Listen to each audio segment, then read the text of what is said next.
디모데후서 3장 12절부터 17절. 무릇 그리스도 예수 안에서 경건하게 살고자 하는 자는 핍박을 받으리라. 악한 사람들과 속이는 자는 더욱 악하여져서 속이기도 하고 속이기도 하니.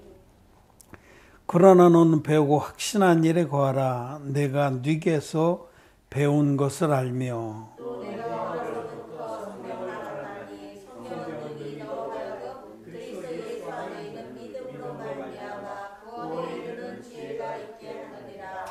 모든 성경은 하나님의 감동으로 된 것으로 교훈과 책망과 바르게 함과 의로 교육하기에 유익하니 이는 하나님의 사람로 온전케 하며 모든 선을 행하기에 온전케 하려 함이니라. 아멘. 네, 성도 여러분 안녕하십니까? 안녕하세요. 또 함께 예배를 드리는 온라인으로 예배를 드리는 우리 모든 성도들, 거듭난 의인들, 또 진리를 사모하는 자들, 하나님을 경외하는 분들 반갑습니다. 사랑합니다. 해외에서 우리 제자훈련 받는 동역자들은 우리 예배 한국말 모르지만 그냥 그래도 예배 속에 분위기라도 함께 느끼려고 참여하는 분들이 몇 명 있습니다. 하나님 축복해 주시기를 기도합니다. 지난 주일날 며칠 전에 우리가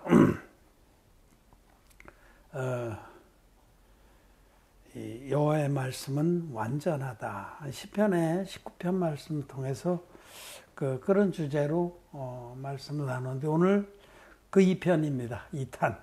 여호와의 말씀은 완전하다는 그 주제를 이 디모데후서 3장의 말씀으로 나누고자 합니다. 여러분, 하나님 말씀은 완전합니다. 우리에게 하나님께서 주신 이 66권 하나님의 말씀, 성경은 완전합니다. 여기에는 어느 것도 더할 필요도 없고 뺄 수도 없습니다.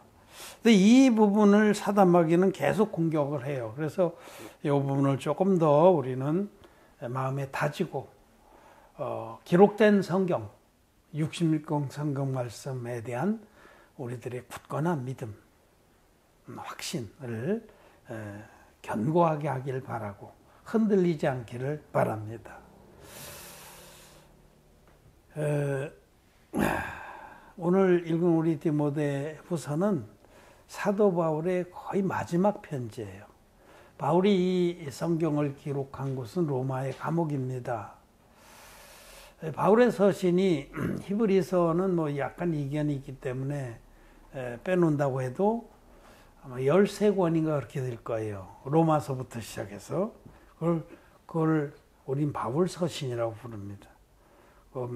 영어에서는 Pauline Epistles라고 그러는데, 그러니까 로마서부터 로마서, 고린도 전후서, 갈라디아서, 에베소서, 그다음에 빌립보서, 그다음에 골로새서, 데살로니가 전후서, 디모데 전후서, 디도서, 뭐 이렇게 하여튼 13권, 빌레몬서도 있네 지금. 빌레몬서 이렇게 13권인가 돼요 아마. 그렇게 되는데 거의 절반에 가까운 그 서신서들 로마의 감옥에서 기록했어요. 그러니까 복음을 전하고 다닐 때는 성경을 기록할 그런 여건이나 또 마음이 그러지 못했는데 하나님이 그렇게 성경을 기록하도록 그렇게 감옥에 갇힌 시간을 주신 거죠. 어쨌든 그 디모데 전서는 전서하고 또 후서 사이에 또 디도서도 쓰고 그래서 다 그 로마의 감옥에서 쓴 성경들입니다. 바울이 지금 디모데후서는 그 성령으로 인해서 성령의 깨닫게 하심으로 이제 내가 이제 죽을 때가 됐다는 걸 깨달은 시점에 쓴 거예요. 여기 말씀 보면 내가 이제 관제로 부어질 때가 됐다. 이런 말씀을 하고 있습니다.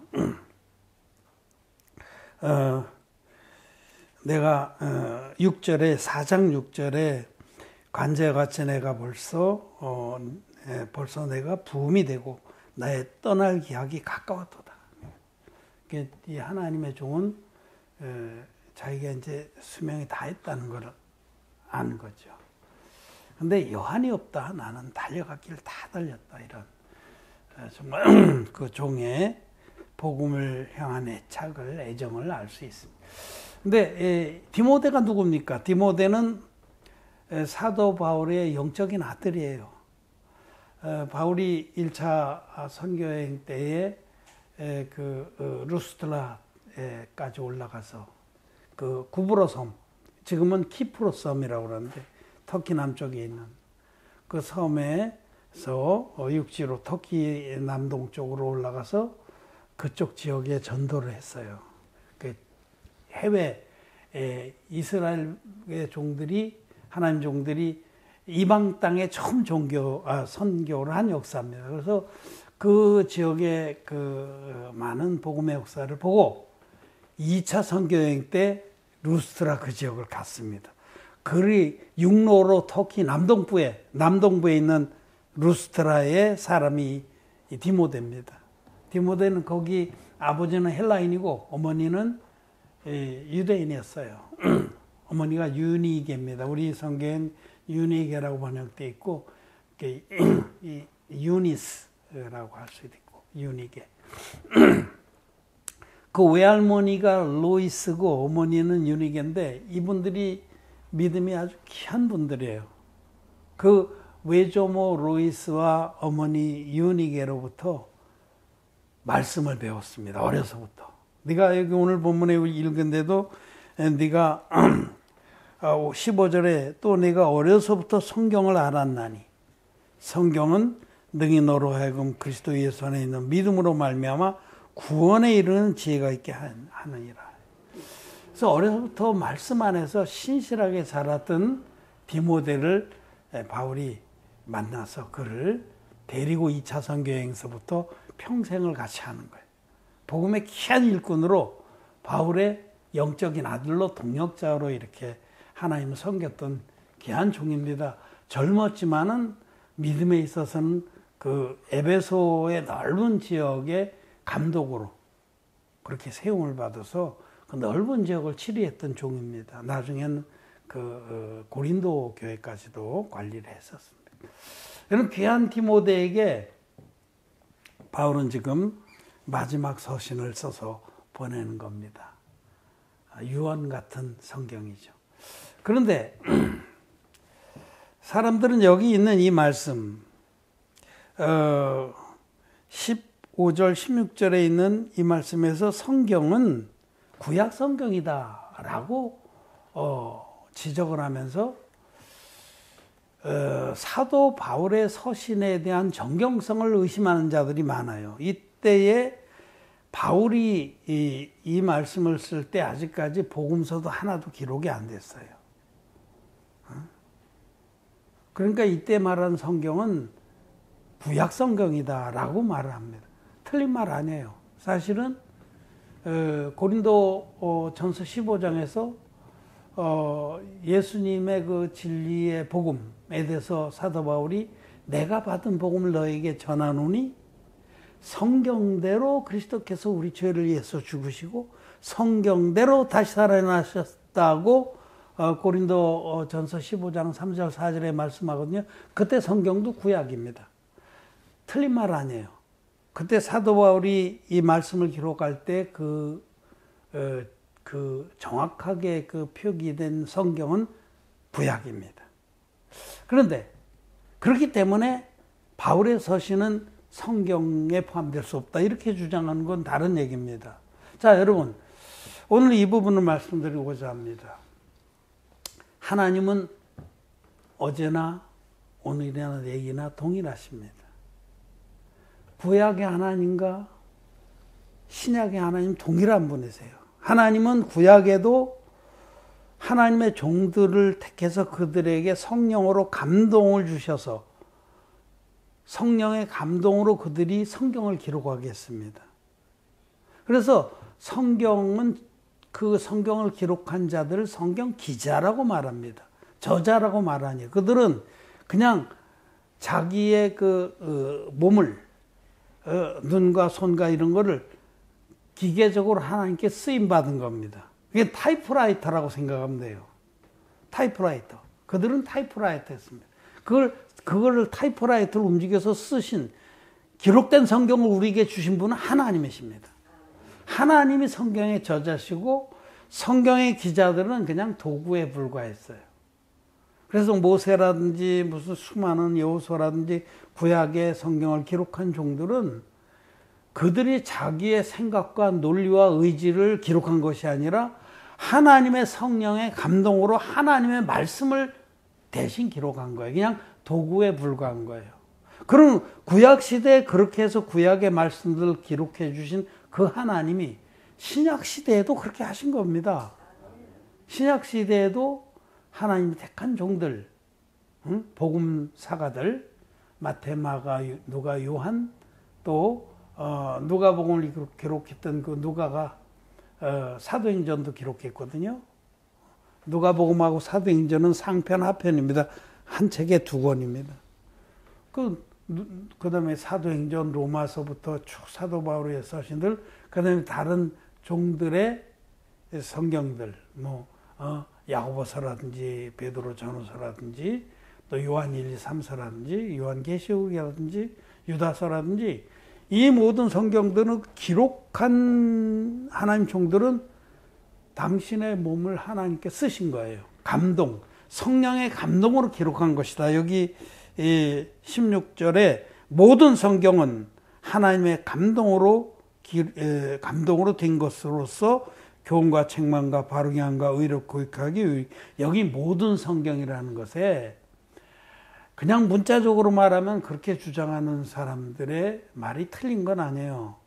그때 이거는 구약 성경이다 라고 말할 수 있지만 하나님은 언제나 동일하십니다. 신약 시대에도 하나님은 똑같은 방법으로 당신의 종들을 감동시켜서 하나님의 구원의 뜻과 구원의 진리를 받아들여서 은혜를 입은 그런 백성들에게 의의 삶은 무엇인지를 가르쳐 주신 아주 귀한 하나님 말씀입니다.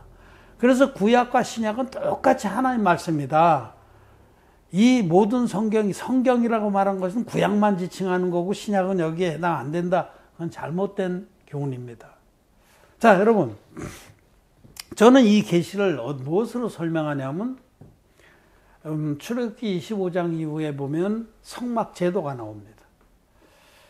성막의 제도, 모세가 하나님의 부르심 받고 시내산 꼭대기에 올라가서 본 식양대로 성막을 지었습니다. 그 성막 안에는 구원의 계시가 꽉 차 있습니다. 성막은 예수 그리스도의 자세한 초상합니다. 그 성막을 보면 성막들을 구별 짓는 성별하는 담이 있어요. 그 담 안에 동편에 있는 그 화려한 문을 열고 들어가면 처음에 번제단이 있고 그 다음에 물두멍이 있고 그 드디어 성막이 나타납니다. 성막은 작은 집입니다. 작은 집. 우리 예배당처럼 작은 집이에요. 그 성막이 사실은 핵심이죠. 성막이 핵심인데 성막은 조리식 집입니다. 조리식. 판넬로 따다당 끼워 맞춰서 우리 장영길 형제님이 조리식 대가인데 언젠가 우리는 성막을 만들고 와야 말 겁니다.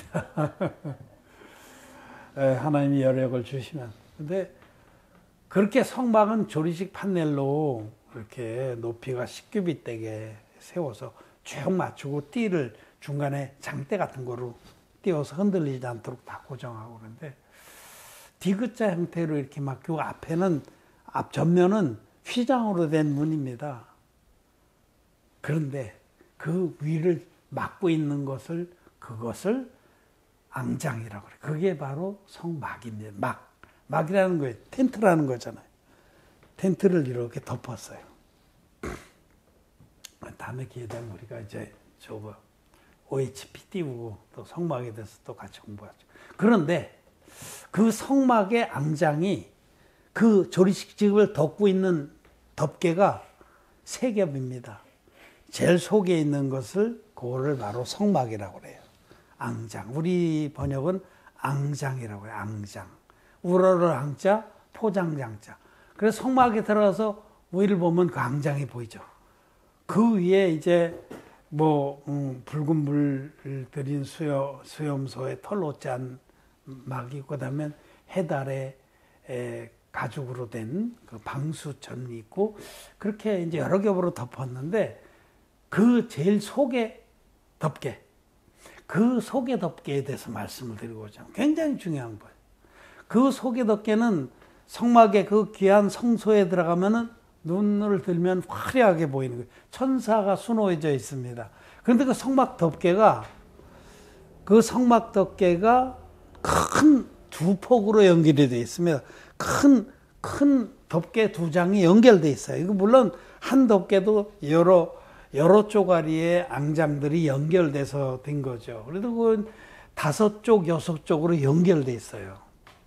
연결돼 있는데 이 큰 두 개의 앙장이 그거 다 이동식이니까 분리했다가 성막이 다다다닥 조리식이 세워지면 레위 지파의 그 각기 맡은 그 일꾼들이 조리식 장막을 이 판넬을 딱 세우면 높이가 5m입니다. 꽤 높죠. 그래서 다 조립하면 그 앙장이 덮이는 거예요. 그런데 덮을 때 이제 큰 두 조각으로 돼 있다고, 제일 속의 것이. 나머지도 그렇게 돼 있어요. 근데 그 두 조각을 연결합니다. 한쪽은 5쪽, 한쪽은 6쪽이 굉장히 큰데, 그 두 개의 큰 포장이 가운데서 연결했는데 어떻게 연결되냐면 양쪽 끝에 50개씩의 고리가 달려있어요. 청색 고리. 청색 고리도 굉장히 중요한 것인데 오늘은 그냥 넘어가고, 50개씩 달려있어요. 양쪽 끝에. 그 50개씩이 딱 맞물려지고 요 사이를 금고리 50개가 연결해요. 이렇게 생긴 거. 딱딱딱 크립을 채우는 거예요. 그래서 하나가 돼요. 그래서 그 하나가 성막을 덮고 그 안에 놀라운 구원의 계시가 있는 겁니다. 이것은 우리 성경 전체의 구조를 말씀하는 겁니다. 성경 전체의 구조는 구약 39권이 연결돼서 한 덩어리가 되고 신약 27권이 연결돼서 한 덩어리가 돼요. 이 둘이 와서 가운데서 만나는데 이 끝에 말라기서가 있고 이쪽에 마태복음이 있습니다. 여러분, 말라기서의 끝부분을 자세히 읽어보고 마태복음의 처음 부분을 읽어보면 딱 맞습니다. 이렇게 딱 맞아요. 근데 그 사이를 금고리 50개가 채웠다는 걸 예수 그리스도가 연결하고 있는 거예요. 예수 그리스도가 구약과 신약의 중심부에 딱 자리하고 계신 겁니다. 그래서 예수님이 오신 점을 기점으로 구약과 신약이 나눠지고 BC와 AD가 나눠지는 겁니다. 이 성경 전체의 구조는 성막의 앙장이 우리에게 계시를 해준 거예요. 그래서 신약 성경은 여기 이 사도 바울이나 이런 모든 종들이 성경을 기록할 때 그때는 복음서도 아직 안 나와 있기 때문에 그걸 성경이라고 볼 수 없다. 바울이 말하는 성경은 구약이다. 따라서 신약의 정경성은 우리가 좀 유보해야 된다. 이렇게 주장하는 건요, 마귀의 교훈입니다. 사단 마귀는 성경 66권의 정경성을 자꾸 허물어뜨리려고 그래요. 아닙니다. 구약 39권과 신약 27권 합쳐서 66권은 이렇게 예수 그리스도를 중심으로 해서 완전히 하나의 성경을 이루고 있는 겁니다. 두 개의 앙장이 중간에서 금고리로 딱 연결되듯이 말라기서에서 예수께서 오신다. 그 앞에 그 길을 예비하는 종이 온다. 그가 엘리야다라고 말하고 끝납니다. 말라기서는 그렇게 말씀하고. 그런데 신약시대에 그 오기로 한 종이 세례 요한이라고 예수님이 증거하는 거예요.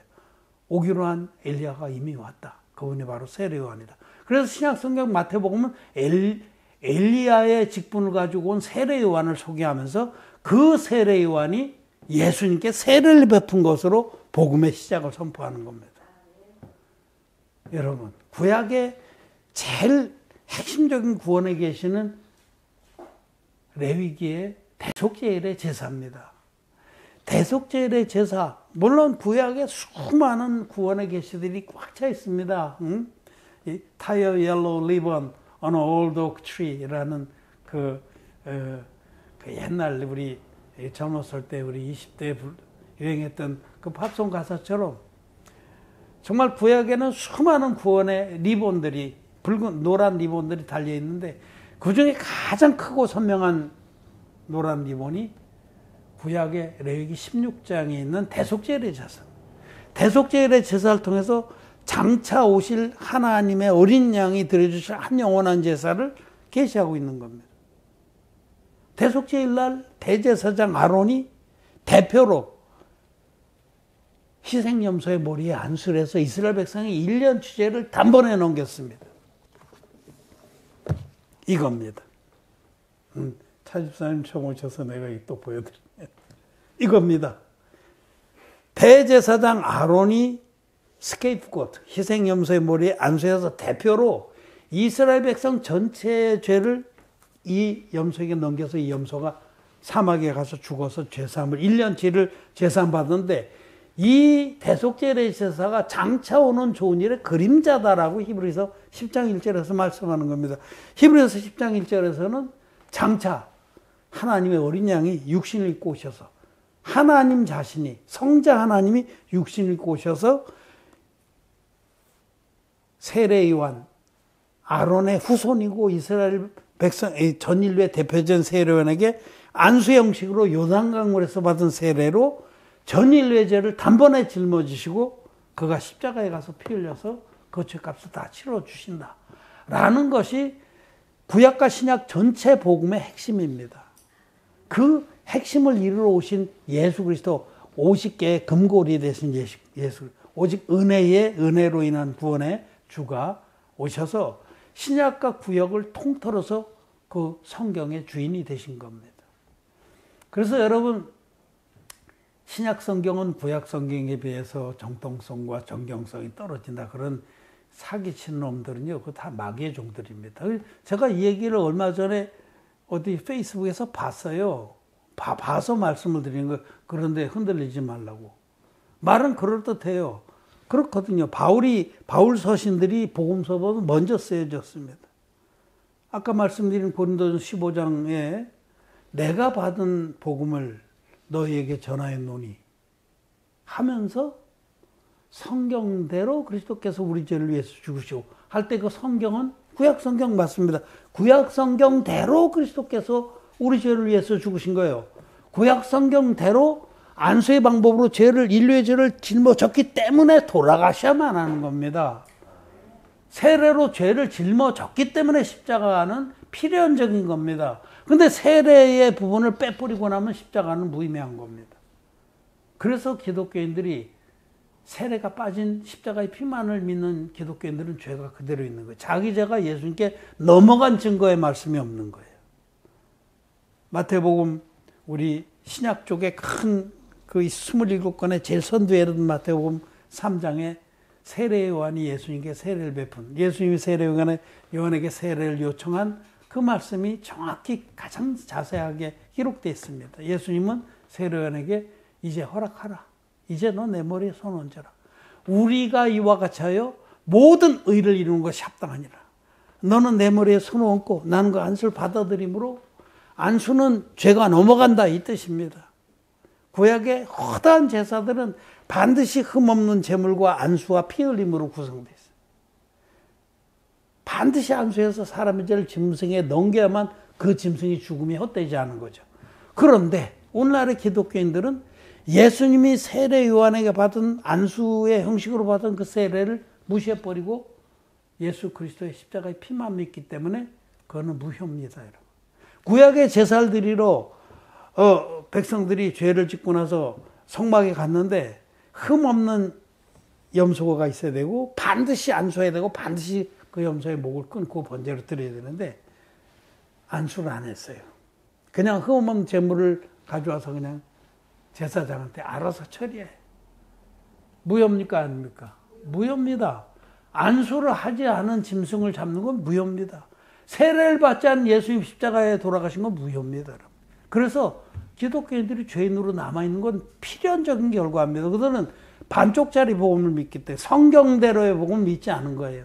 바울은 성경대로 그리스도께서 우리 죄를 위해서 죽으셨다라고 그래요. 성경대로는 바로 이 세 가지 요건을 다 만족하는 방식으로 예수님 하나님의 아들이신데 육신을 입고 오신 하나님의 어린 양인데 인류의 대표적인 세례원에게 안수를 받으셔서 안수의 형식으로 받은 세례로 세상 죄를 다 담당하시고 그래서 세례받은 이튿날 세례요한은 예수님을 가리키면서 보라 세상 죄를 지고 간 하나님의 어린 양이로다 이렇게 선포한 거죠. 예수님이 십자가에서 다 이루었다고 이 시기까지 세례로 담당한 모든 인류의 죄를 깨끗이 없애주셨습니다. 그 세상 죄에 저와 여러분들의 죄도 완벽하게 포함되어 있는 겁니다.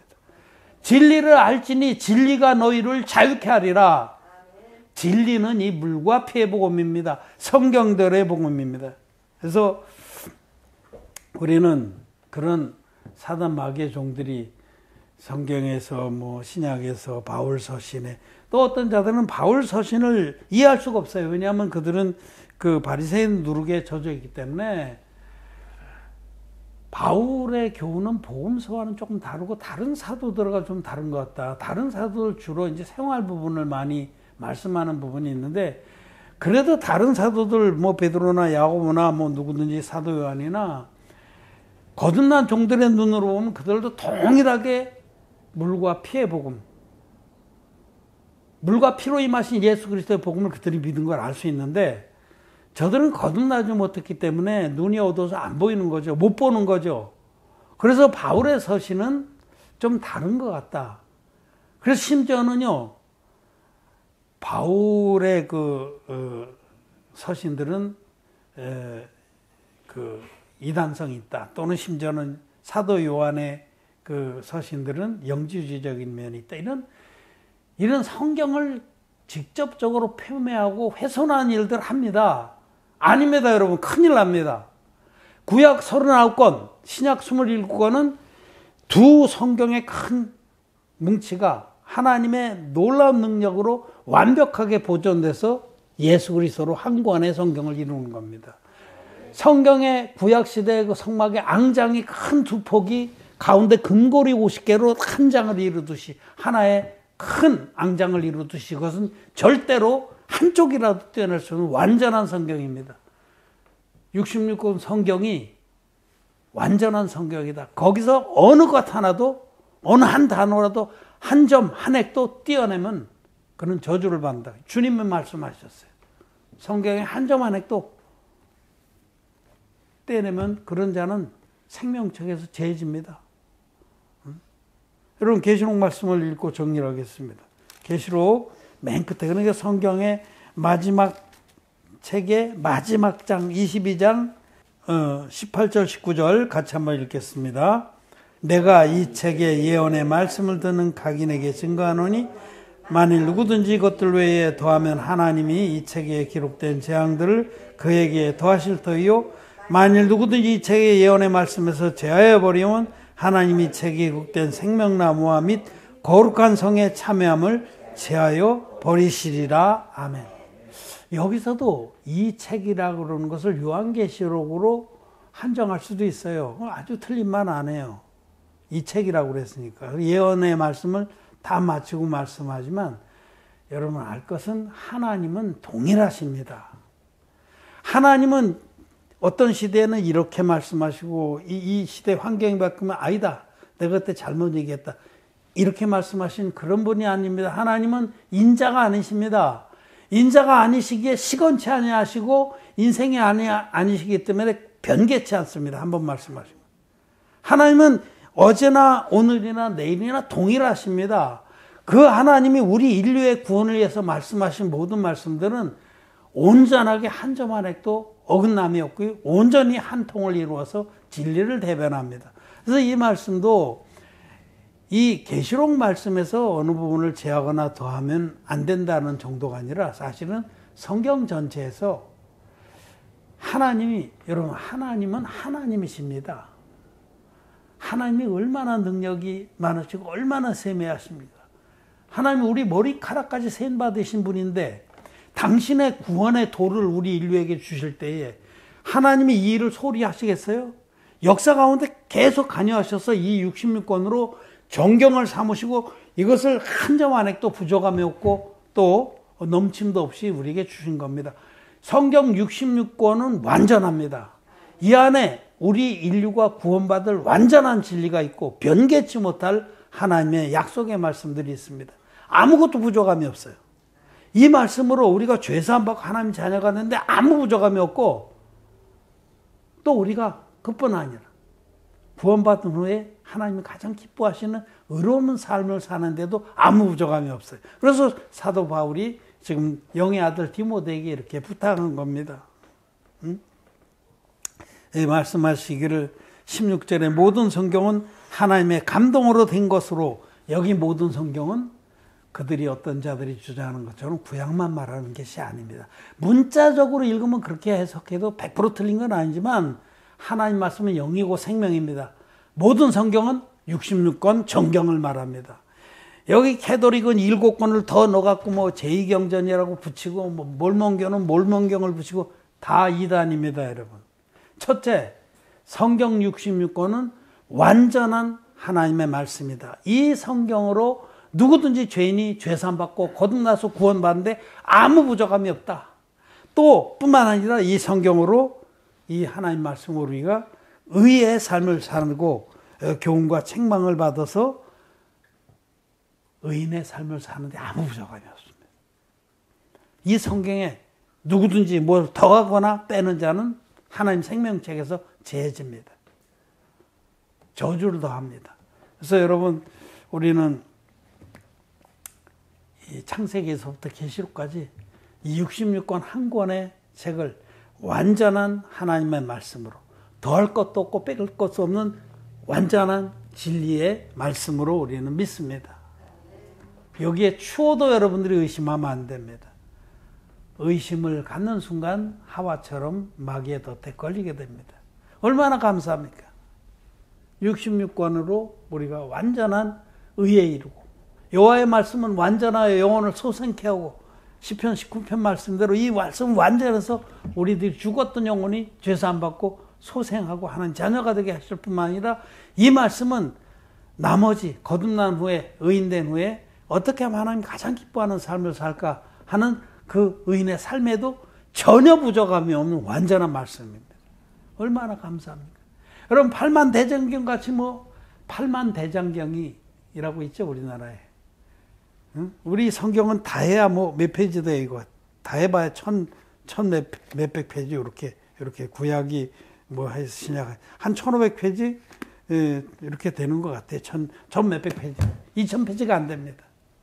팔만대장경은요, 그 경판 하나가 그 한자입니다. 번역하면 우리 성경으로 한 페이지만 될까요? 몇 페이지 돼요? 번역하면 한자는 한 축어잖아요.